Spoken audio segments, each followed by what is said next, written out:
Everyone. कुछ लोगों ने मुझे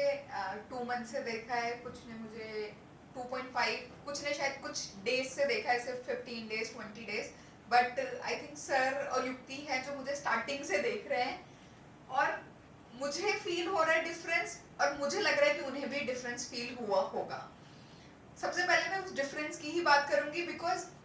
आप कोई भी चीज ज्वाइन करते हो या कहीं पे भी आते हो तो आप एक मोटिव के लिए आते हो, एक रीजन के लिए आते हो, और अगर वो रीजन आपका फुलफिल होता है तो ही उसके साथ एक एक्सपीरियंस ऐड ऑन होता है। तो मेरा जो खुद का पर्सनल एक्सपीरियंस था,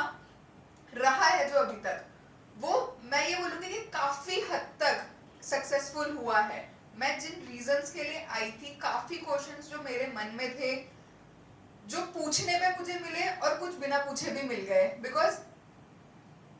लाइफ सबकी है ना कहीं उस ट्रैक पे होती है कि उनको कुछ सवालों के जवाब चाहिए होते हैं। कुछ पूछ पाते हैं, कुछ नहीं पूछ पाते हैं, बट कोई दूसरा भी पूछ लेता है तो भी आंसर आपको मिल रहा होता है उसका। तो ऐसा बहुत बार मेरे साथ भी हुआ कि मुझे कुछ क्वेश्चंस के आंसर खुद ही मिलते चले गए। और मेरा मेन जो पर्पस था पर्सनैलिटी डेवलपमेंट में, मेरा कोई ये पर्पस नहीं था कि हाउ टू वेल ड्रेस और how to stand properly, how to speak properly,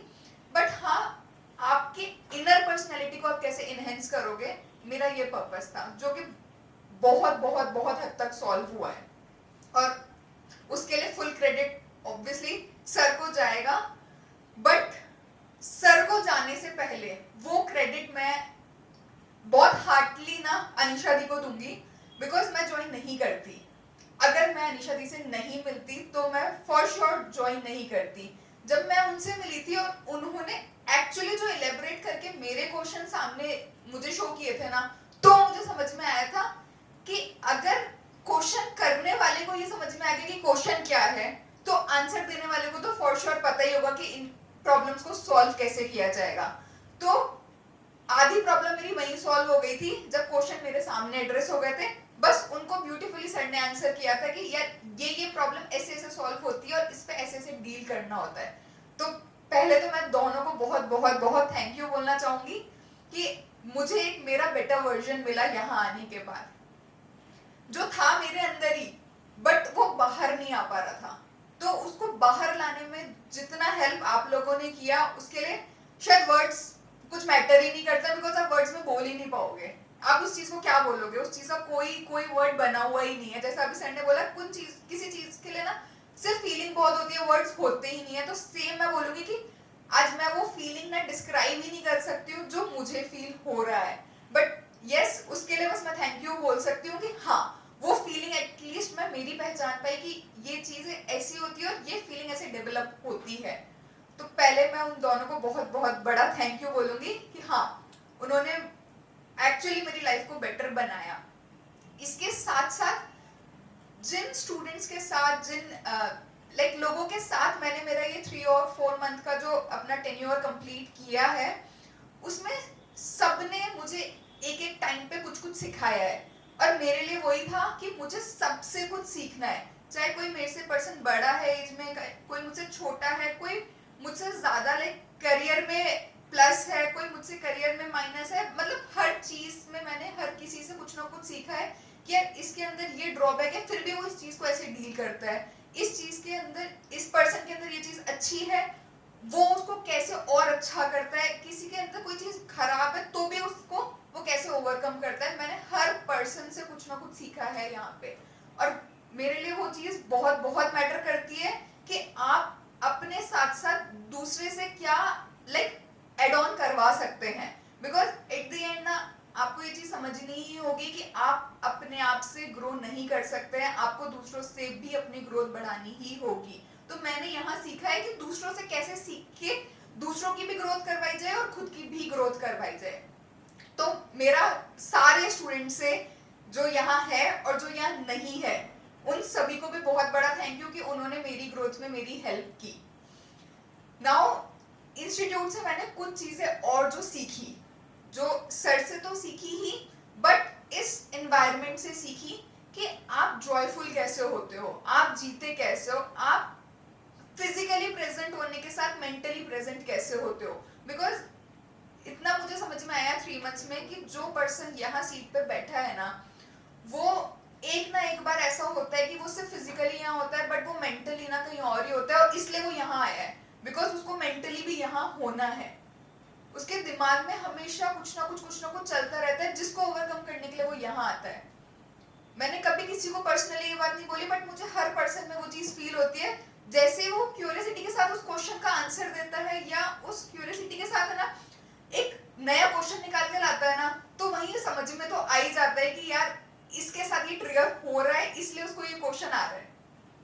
तो मुझे जो बेस्ट पार्ट लगता है वो ये लगता है कि सब उन ट्रिगर्स के साथ में भी जब यहाँ कोई भी इवेंट होता है, यहाँ कोई भी मोमेंट होता है ना, उस टाइम पे वो उस ट्रिगर को भूल के और सिर्फ उस मोमेंट को इंजॉयबल बनाते हैं, साथ में आते हैं, और फिर उस टाइम पे वो ये भूल जाते हैं कि यार ठीक है जो चल रहा है उसको चलने दो, बट हाँ हम कैसे खुश हो सकते हैं। बेसिकली मैं ये बोलूंगी कि इस इंस्टीट्यूट में ये सिखाया जाता है कि आपको खुश कैसे होना है। आपको दूसरों को खुश नहीं रखना है, आपको पहले खुद को खुश होना है, बिकॉज अगर आप खुद खुश हो गए ना तो आप दूसरों को हंसा ही दोगे, उसमें आपको सोचना ही नहीं है। लोग बोलते हैं कि यार दूसरा खुश होगा तो आप खुश हो जाओगे, बट मैं नहीं मानती, बिकॉज ये चीजें सच नहीं होती है। आप दूसरे को खुश करने के लिए कितना भी कर लो, बट अगर आप खुद खुश नहीं हो ना तो एक पॉइंट ऑफ टाइम के बाद वो भी चीजें रुकी जाती है। बट अगर आप खुश हो ना तो आप उसको बढ़ाओगे ही बढ़ाओगे, 10, 15, 20, 100,000 टाइम्स बढ़ाओगे। और वो मैंने यहाँ देखा है कि कैसे लोग जब खुद खुश होते हैं ना तो फिर वो अपनी सिचुएशन से भी डील करते हैं और सबको खुश भी रख पाते हैं। बहुत सारे इवेंट्स में मैंने बहुत सारी चीजें सीखी, कैसे आप कोऑर्डिनेटरशिप में आते हो, कैसे लीडरशिप में आते हो, कैसे आप कोई रोल में ना आके भी एक रोल में रहते हो। बिकॉज जरूरी नहीं है आपको हर चीज के साथ एक टैग मिले कि yes you are the responsible person for this,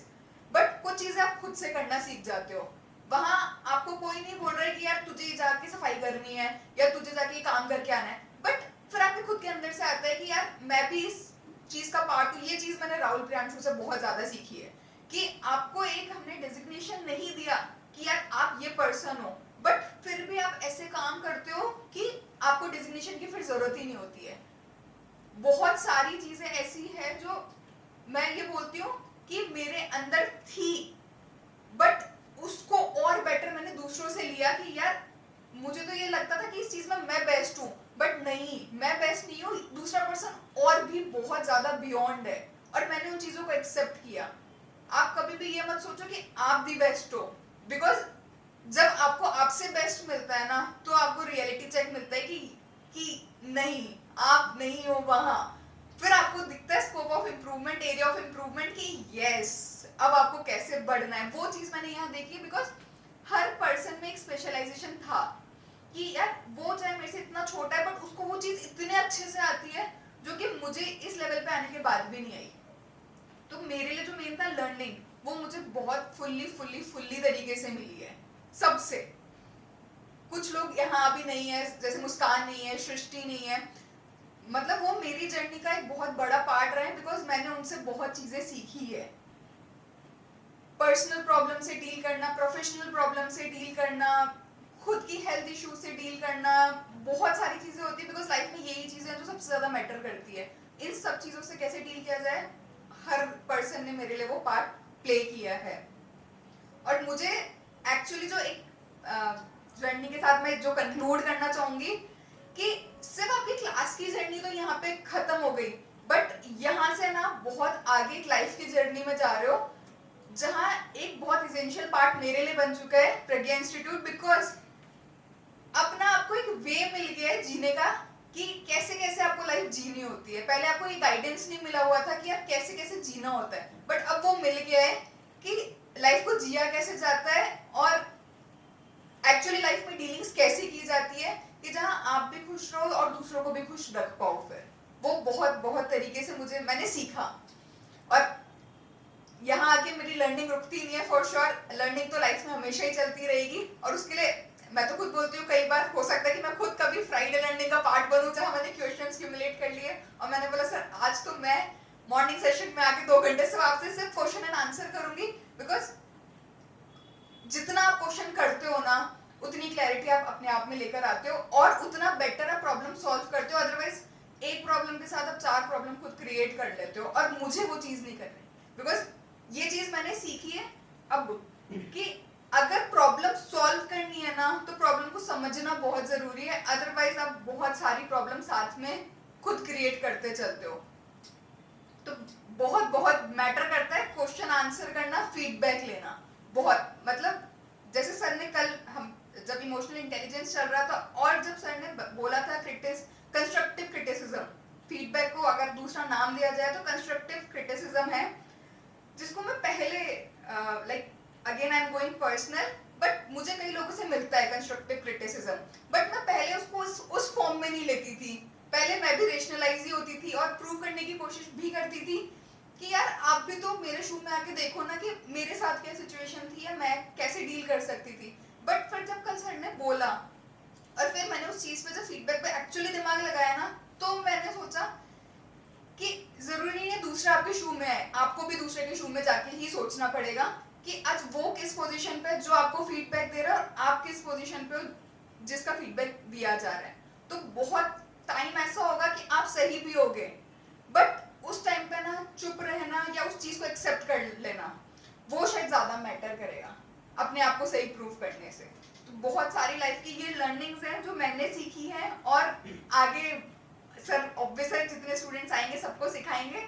but मैंने सिर्फ अपना एक्सपीरियंस उतना शेयर किया है जो मुझे लगता है कि आप लोगों के लिए भी हेल्पफुल होगा, बिकॉज बहुत मैटर